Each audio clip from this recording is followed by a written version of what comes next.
Hello and welcome to Billy Ho Sports. It's time for another Kentucky Derby 150 update, and we're going to go over some of the past couple of weeks stakes races, get you that leaderboard, the points leaders, whatnot, who's in, who's out. Got a couple of overseas races to cover. Last week, or this past weekend's racing yesterday was outstanding. $20 million lunchtime treat, epic Saudi Cup won by Senor Buscador. Shout out to Senor Buscador for that closing effort to get it done, earning that $10 million check. That is just so huge for that horse and the connections. I can't imagine the celebration that went on there yesterday. But anyway, I really liked Senor Buscador. I said I had the pace scenario, everything set up perfectly for him to close. Hotly contested, Saudi Crown in the lead, National Treasure passing him up, and here comes Senor Buscador. But for I just was like a lot of people thinking White Barrio was going to be one of the horses that would be the leader, and then Buscador coming in next. I just didn't quite have enough faith in the win, but hey, I'm more than happy to be wrong about that one. So later in the afternoon, we went over to Oaklawn Park for another big day of racing. We saw the coach, D. Wayne Lucas, drop yet another bomb in the Honeybee for the Kentucky Oaks prep. Derby hopeful for Brad Cox made his mark. And we're going to cover those first, and then we're going to go back in time a little bit and cover a few previous, like the Risen Star, the Sunland Derby, the two overseas preps, one in Japan, one in the UK. We're going to examine those. And so anyway, drama is slowly building up as we get into the Derby preps. Next week's Fountain of Youth, monster week of stakes racing there. Getting into March, that's when many of the casual fans start to pay more attention, start watching these prep races, start paying, keeping up on the contenders and everything. So if you ever want to go back and check out previous preps going all the way back to the 2-year-old juvenile season, you can check out my playlist, 2024 Kentucky Derby Trail. It'll have everything you need. It'll have updates. It'll have race results. It'll have previews, everything. So in return, just subscribe to the channel, hit that like button for me, maybe leave a comment here and there, set your notification bells, and share the content with a friend, and just kind of word of mouth it and get Billy Ho a little bit more noticeable out there in the market would be greatly appreciated. So I won't keep you any longer. We're going to get to it right now. We begin our coverage at Oaklawn Park, Grade 2 Rebel Stakes, 50 points going to the winner. The number one Carbone became a wise guy horse, bet all the way down to 5-1 at post time, took the lead out of the gate with swift opening quarter going about 23-20.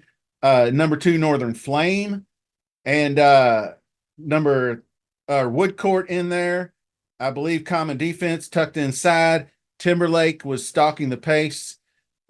Things evened out a little bit more with 47 and change half mile. As they moved around the final turn, you see number 12 Woodcourt beginning to press, and then right outside of him is the man, or the horse, the Timberlake. He takes the lead into the stretch, imposing his will.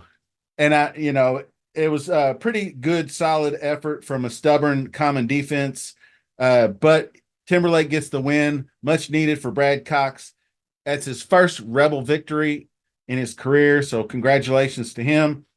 Common Defense, like I said, was a game second, and then Northern Flame was also a solid runner in third. So the takeaway from this one is Timberlake has more to give.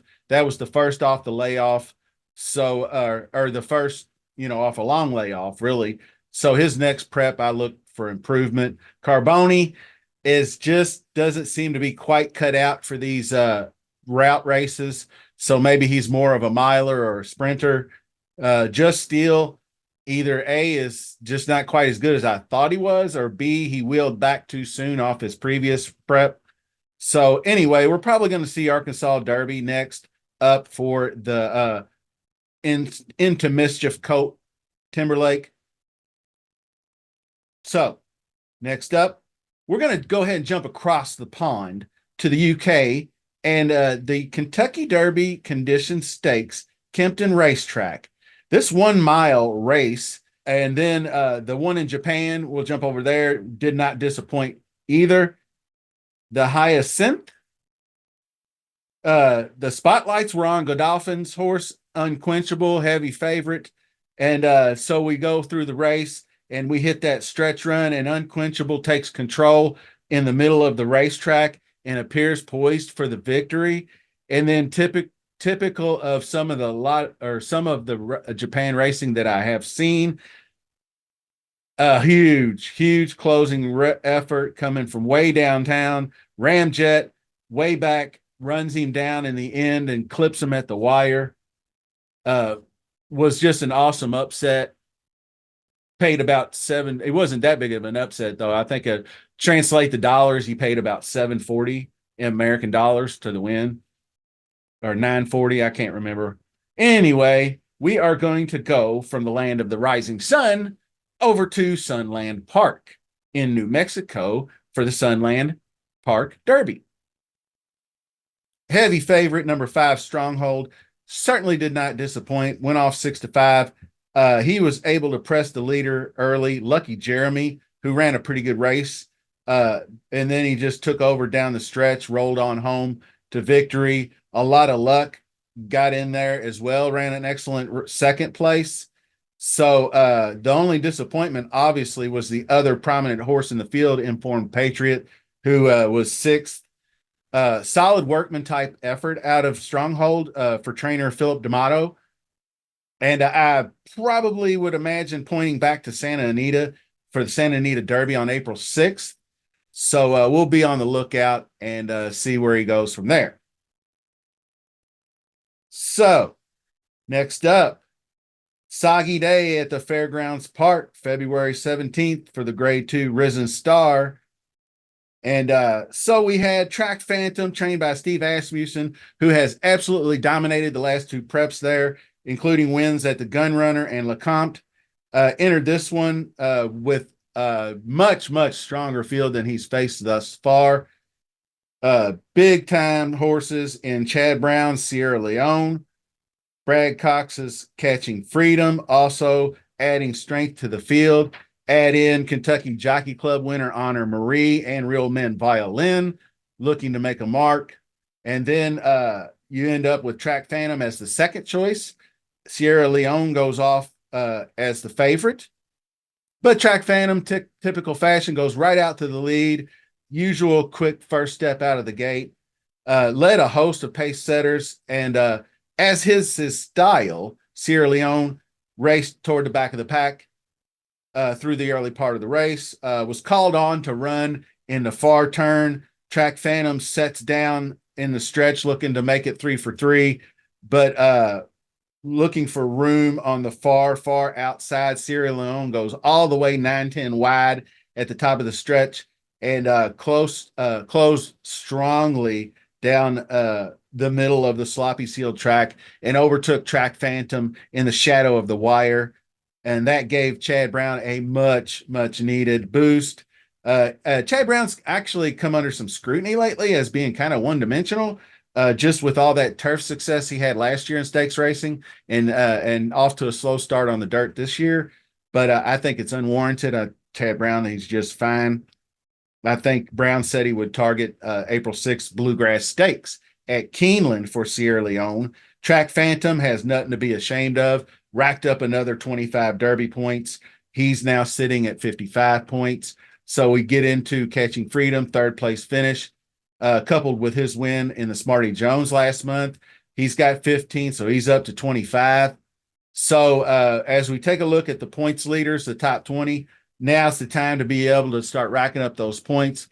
2 invites are going overseas, so really the top 18 U.S. point earners, so to speak, are going to get the nod in the Derby. So be mindful. We haven't seen horses like Dornoch or Locked, who's going to have a shot at the 50 points this weekend.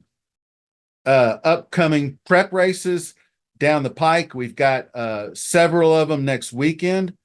So as we, excuse me, wave goodbye to February, move into March Madness.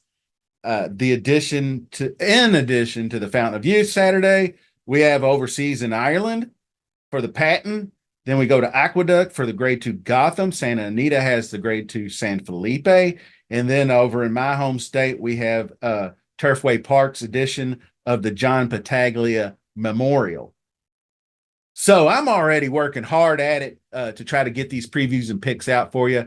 I know the entries are already in for the Fountain of Youth, so I've been looking at that already. So be on the lookout for much more content coming this week.